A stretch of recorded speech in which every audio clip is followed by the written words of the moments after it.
Zdarov, maestro, Petrai. Atsidaryk fortkutę, pažiūriu, sėdi čia prisipūkinęs, nėr kur kvėpuot.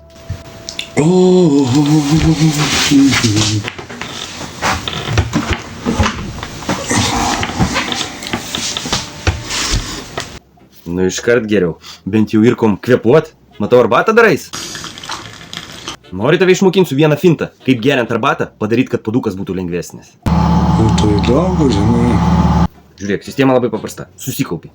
Pramankštini kaklą, tada nosį, tada įimi puodelį ir lūpas darai į tiubelę. Anksčiau nei puoduką keli link savęs. Ir siurbi.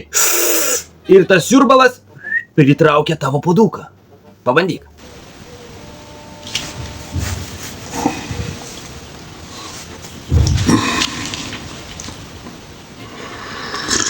Žiūriu, biski trūksta praktikos. Dar kartą pakartosiu.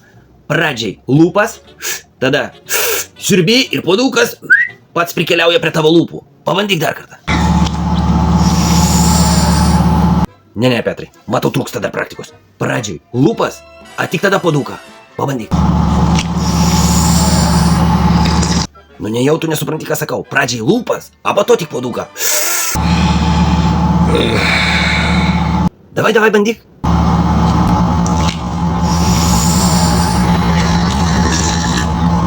Nu, lengviau? Ką galvoji? Nu, ką gali galvoti? Aš turiu apie ką galvoti. Gyvenime. Nu tai ką tu apie tai galvoji? Aš turiu apie ką galvoti, aš hebra tokiais šūdais neužsiimu kaip jūs. Tai kodėl tada bandai taip gert? Dalbajobas.